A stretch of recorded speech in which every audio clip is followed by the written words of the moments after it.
Good morning, everybody. Welcome to a very special edition of the Chainsaw and Wood Chipper Friday Reflections. Good to be with you all. Welcome to SanDiegoOasis. My name is Peter Bolland. If I haven't met you before, a very special warm hello to you, and thanks to all the regulars who join us here every Friday, or as many Fridays as they can make it to our now 6-month thing, right? We've been doing this for 6 months now, basically. Every Friday we get together at 10 a.m. for a 30-minute session of reflection and contemplation and kind of stepping out of the busyness of our lives, hopefully a little bit, and gathering together around great ideas that I pull out of the world's wisdom traditions and try to apply to the challenges that we find ourselves in, and there are many, are there not? So, Krista and I were laughing before the show here today, just how, carefully we all work to prepare for these sessions. And, I have a 30-minute live TV show basically every Friday that I shoot from my home office. That's kind of what this is. I got a live microphone right here. I got a live camera, and there's no edit. There's nothing, right? It's just live wire, whatever happens. And what happened this morning was an entire enormous crew of tree dudes showed up next door, a tree trimming company, complete with 6 guys with chainsaws climbing up and down these giant, beautiful sweet gum trees, liquid amber trees. Those beautiful deciduous trees that turn beautiful fall colors and then drop their leaves every year.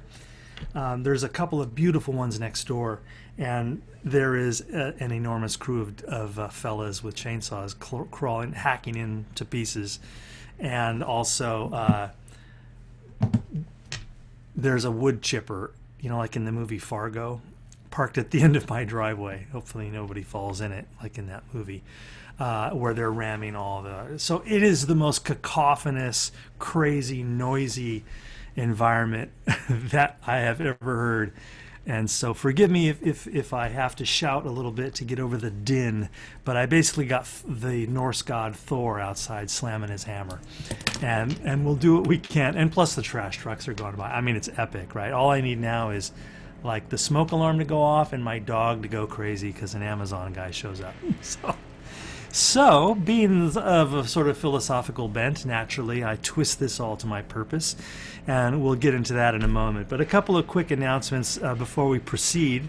Just want to remind you that here at SanDiegoOasis, we have an annual event called the Tech Fair. Now, a lot of you have already signed up for this, so thank you. But if you haven't and you would like to attend some or all of the amazing festival of events that go on for days right here in our SanDiegoOasis Zoom space, please consider registering. Kristen just put the see, I'm distracted by all these tools. Kristen just put the link in the chat there for you to register for the SanDiegoOasis Tech Fair. It's coming up in a few weeks, October 20th through the 23rd, a multi-day event. We've got huge speakers coming in talking about a wide range of issues around how technology is enhancing and changing and revolutionizing everything, and how we can stay on top of that and really enjoy the ride. So that's what that's about. So consider registering for that, October 20th through 23rd. And I'm going to plug my 2 October webinars on October 13th, Tuesday, which is my usual webinar slot. Going to do a webinar called What Are Creation Stories Really All About? So this comes out of a study of world mythology and an opportunity for us to look in our 90-minute webinar. It's really a close focus on 2 of them, the creation story in Genesis and the creation story in the Mesoamerican Mayan book called the Popol Vuh. So we'll do a little compare and contrast, and we'll ask kind of Joseph Campbell type questions about what are these creation stories really all about. I mean, hardly any of us read them literally anymore, right? I know there's still some creationists around, but most of us understand that myths are best read as metaphors and poetry. And so what do they suggest? Let's explore that on October 13th in my webinar, What Are Creation Stories Really All About? And then at the end of October, October 27th, please join me for another one of my dialogue webinars. Me and my amazing friend Paige Lauer are going to be on your screen for a webinar called Living Spiritually, Bringing the Sacred Home. Paige is an amazing teacher. She's a marriage and family therapist, an MFT, certified yoga instructor, practitioner. And she and I have talked about this many times. How do you take that, the bliss of the yoga mat into the busyness of your everyday life? How do you keep that high you get from meditation, from the weekend retreat, from, dare I say it, Friday reflections?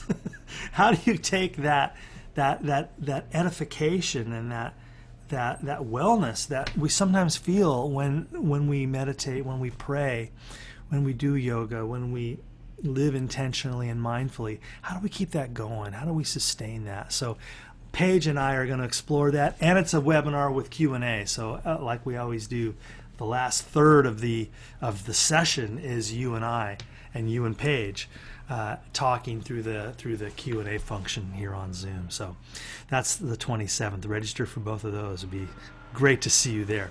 So let's take our time today to think about where we are. And it's a crazy morning. We all woke up this morning to the news that President Trump and Melania Trump are have both tested positive for COVID-19, and the White House informed us in a later news release this morning that they are both experiencing mild symptoms. I thought he looked particularly flush at the debate Tuesday night, a little sweatier than he normally looks. Usually has it kind of, together.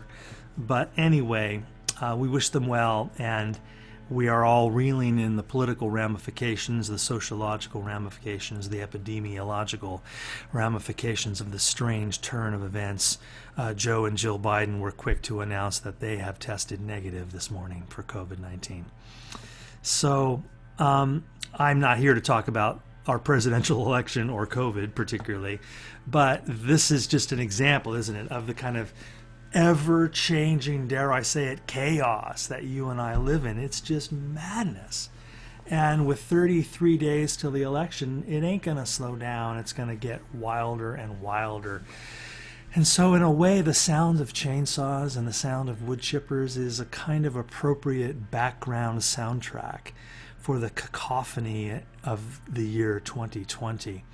And like I said, in some ways it's a comfort to me when this crew shows up at about this time every year, because it means a couple of things to me. It means that summer's over and fall is coming. And it also embodies the kindness of my wonderful neighbor who takes beautiful care of these trees. This is a high-end professional tree company.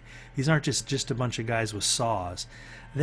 They are arborists, and they beautifully care for these magnificent trees. And I got to tell you, when Lori and I moved into this house back in 2003, one of the things that attracted me to the neighborhood, many things, were her trees. And there's another pair on the other side of me, and they're beautiful, big, they kind of give me that East Coast vibe, because every fall they turn gold and red and yellow, and then they drop all their leaves, and then they're bare all winter. You know what I'm talking about. I'm a Southern California kid. I got to take the seasons wherever I can get them. Like, the only way I can tell what season it is are how brown the hills are. Oh, they're green. Oh, it must be February. And that's about it, right? So I love that she does this every year. Again, it's an act of kindness to minimize the falling leaves in my yard, because the trees are kind of, big, and that those leaves go everywhere. So there's a kind of community ethos in the sound of those chainsaws. That's a kind of sweet sound. And it's also the sound of people who are professionals, who know what they're doing, who love trees, and who take care of trees knowledgeably, with great expertise. And the way they trim those trees, they come back stronger every year. They grow bigger. It's just a kind of a beautiful thing to behold. So that's one of the things that I think about. But also this, as a meditation teacher, and I know a lot of you enjoy my guided meditations on insighttimer.com. They're free. See how I work that plug in right there? Yeah. And so thanks to those of you who participate there and respond there.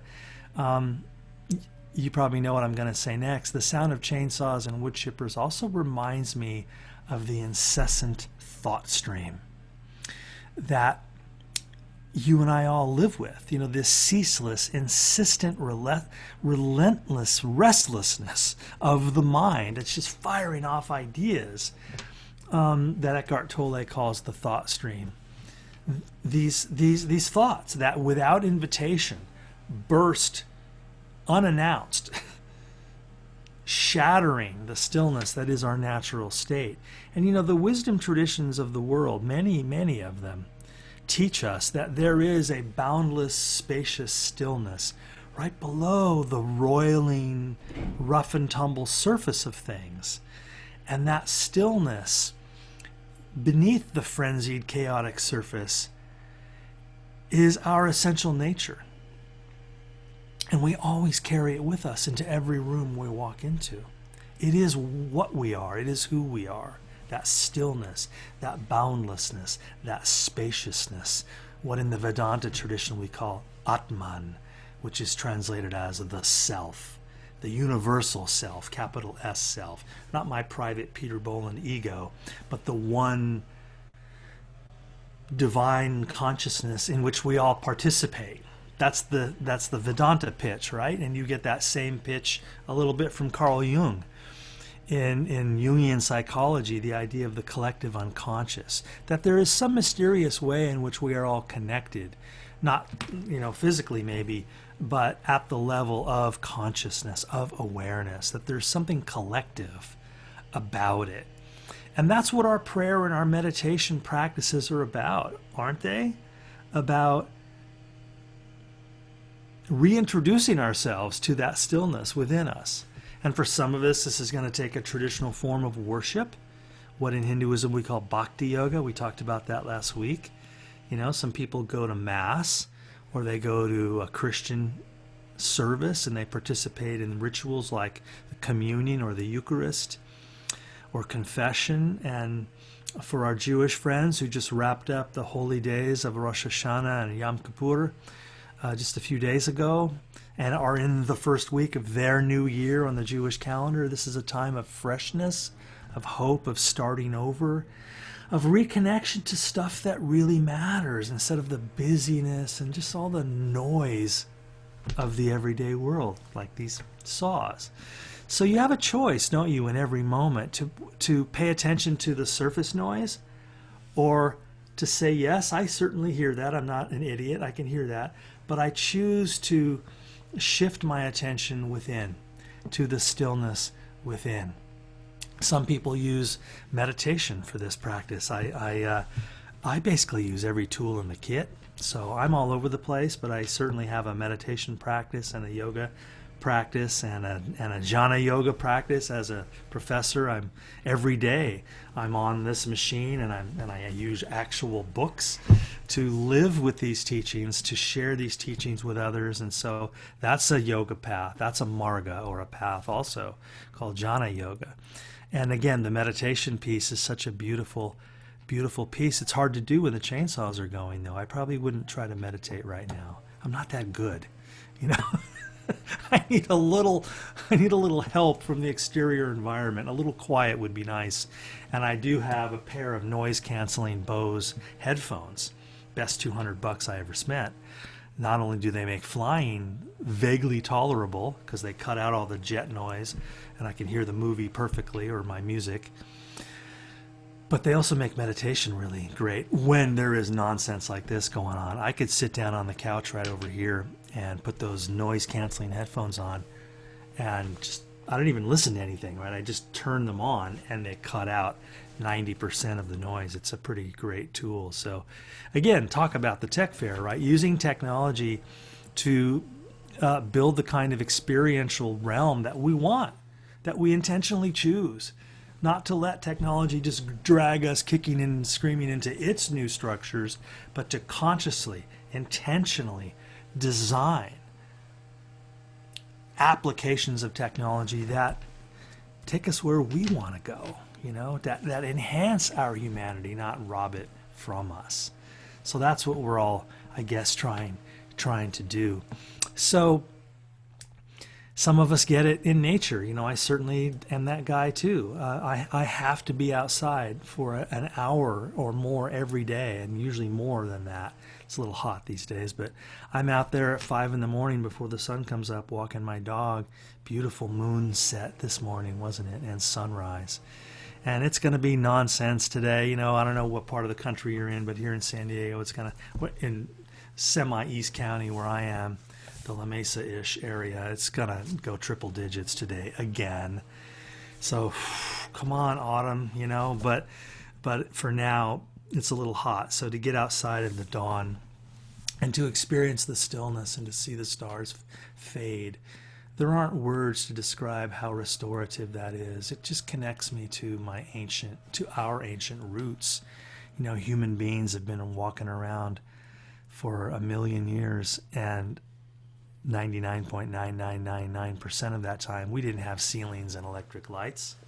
We lived outside. So when I see the sky and the stars and I feel the wind, it connects me to something real and ancient and communal again. And to that stillness that we can access any time within us and without us. But sometimes the conditions around us can really help.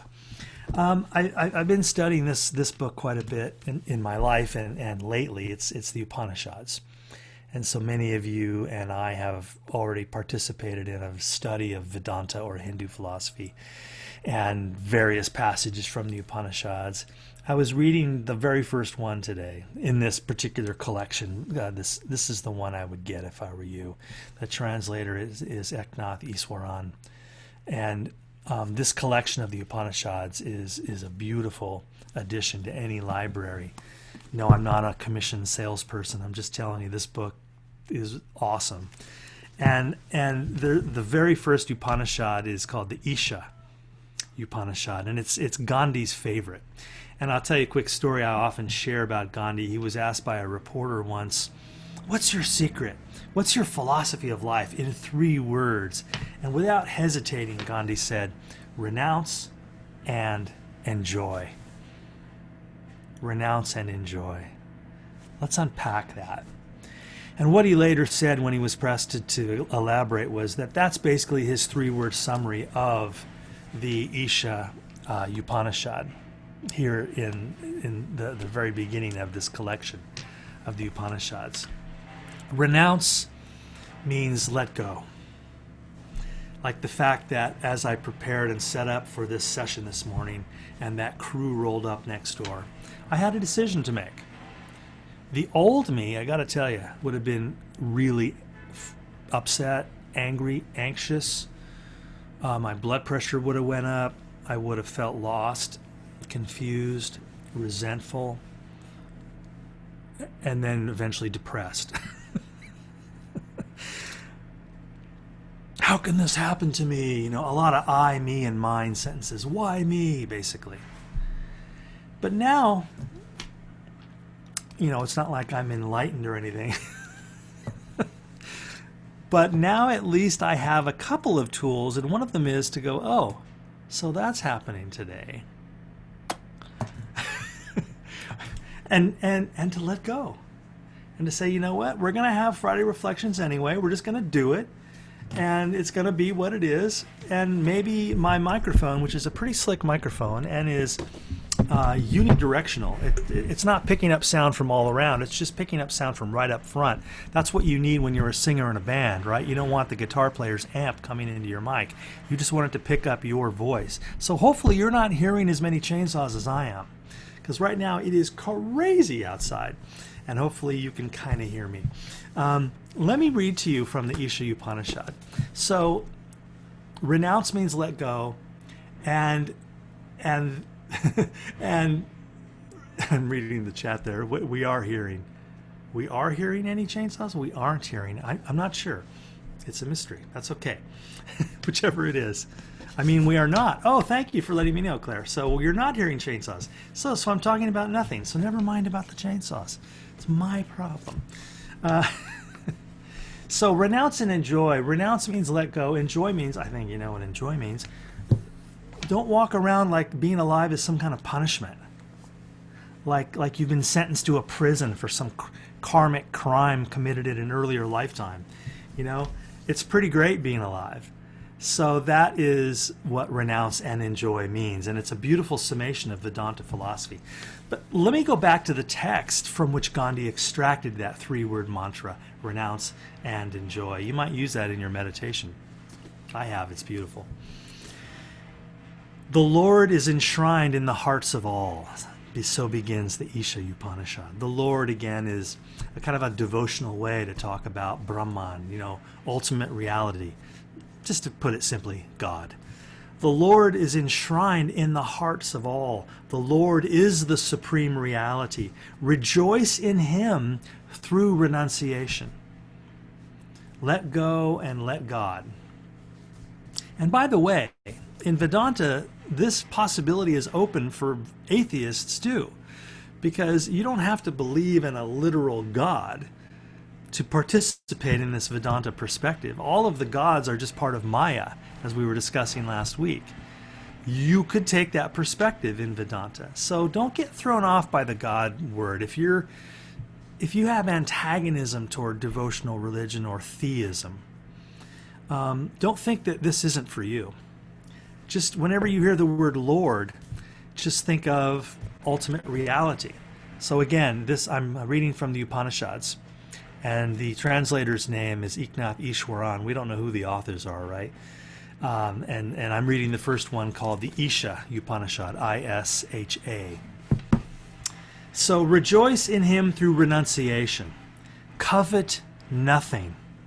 All belongs to the Lord. Thus working you may live 100 years. Thus alone will you work in real freedom. Covet nothing. Reminds us of the 10th commandment, speaking of Judaism, doesn't it? That when you covet, you rob yourself of joy and gratitude. None of us owns any of this. So that's why the only sane stance is renunciation, is letting go. None of us knows what's going to happen in this next moment.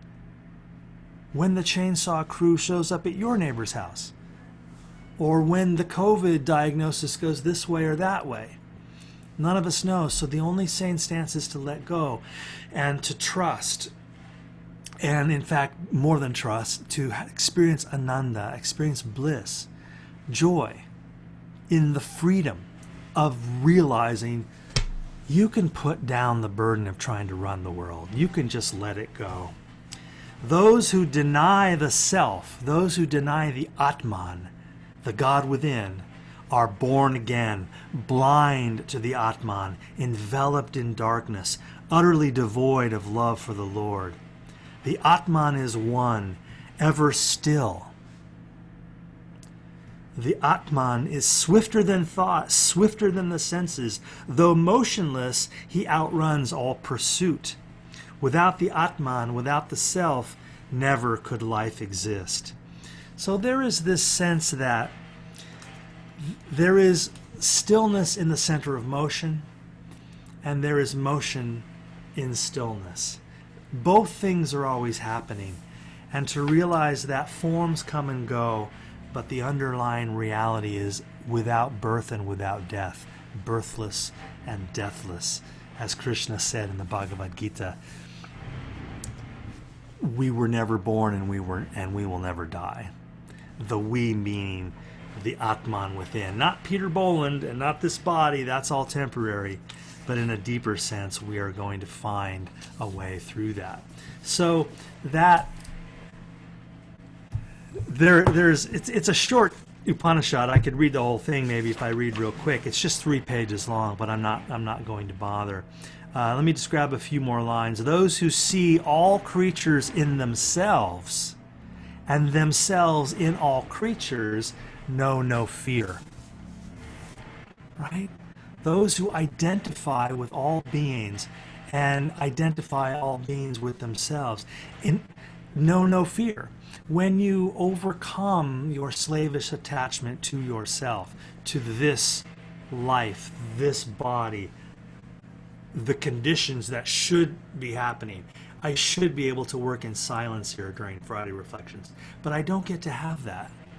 So it's like the Marcus Aurelius work some of us did on the recent webinar I did on Marcus Aurelius, The Wisdom of Stoicism. He too, like the Upanishads, like the Buddhists, would counsel us, don't be ridiculous, don't complain about current conditions. This is nature, this is the way it has to be. I'm not in charge of that. And if you want freedom, let go. Let go of resentment. Let go of the illusion that you were ever in control anyway. You do what you can to influence conditions, but you do not rule over them. And so he goes on, he, she, whoever wrote this Upanishad, those who see all creatures in themselves and themselves in all creatures know no grief. How can the multiplicity of life delude the one who sees its unity? The self is everywhere. Bright is the self, indivisible, untouched by sin, wise, immanent, and transcendent. He it is who holds the cosmos together. Wow. And that's all inside of me? That's what this tradition is claiming. It's a challenging possibility to say, as Jesus did in the Gospel of Luke, that the kingdom of heaven is within you. And in a sense then, how futile it is to go looking for God, to go searching for the truth, when not one of your steps leads away from it. And all searching and all seeking then, in that paradigm, is futile. Instead, we must sit still and just realize what we are. Realize what this is. Realize the vastness of the presence within. But that longing for connection, that longing for God, again, that's how devotional folks would put it, is a very universal idea. A lot of poems, a lot of songs, a lot of religions are about that. All of the Christian mystics and the Sufi mystics talk powerfully about that longing for union. So I want to close with a poem about that longing, about that longing to empty out, to get myself out of the way so that I can hear the celestial song that I am. So the poem I want to share with you today is called Prayer by Marie Howe, H-O-W-E, Marie Howe, and it's called Prayer. She writes, every day I want to speak with you, and every day something more important calls my attention. The drugstore, the beauty products, the chainsaws, I added that in, the luggage I need to buy for the trip. Even now, I can hardly sit here among the falling piles of paper and clothing, the garbage trucks outside already screeching and banging. The mystics say, you are as close as my own breath. Why do I flee from you? My days and nights pour through me like complaints and become a story I forget to tell. Help me. Even as I write these words, I am planning to rise from this chair as soon as I finish this sentence. That's a poem called Prayer by Marie Howe. And today again we were reading from the Isha Upanishad in this collection translated by Eknath Iswaran. Somebody asked in the chat, who's that painting by? Behind me, that is an amazing, beautiful painting by a dear friend of mine called Douglas Schneider. Google him. Douglas Schneider. He's up in the Bay Area. He's a high school friend of mine. that I lost touch with for 15, 20 years and got back in contact with. And now he's this big deal artist, showing in galleries in New York and San Francisco. And I'm fortunate enough to own one of his pieces. And it's beautiful. So thank you for joining me again for another episode of Friday Reflections. I had a lot of other things in my notes here and other readings gathered around that I thought I was going to get to, and I didn't. But you know what? We always have next Friday. So maybe we'll pick up right where we left off next Friday in probably I'm thinking quieter conditions. So I appreciate y'all supporting what we do here at SanDiegoOasis, and for your time and your treasure and your $5 contribution. We have a lot of things that we want to create for you, and we're always looking for new ways to serve you and what you need. So I appreciate the symbiotic relationship that we all have with each other. That's what community is. That's what humanity is. I pray that everyone is well today, and I pray for the wellness of our President and First Lady and everybody else who is struggling right now in hospitals, and all of the thousands of people who will die today, and the now millions of people who have died worldwide from this horrific pandemic. This is a time of mourning and grief, but is also, as it always is, a time of rebuilding, of planting, and of harvesting. Namaste. See you next time.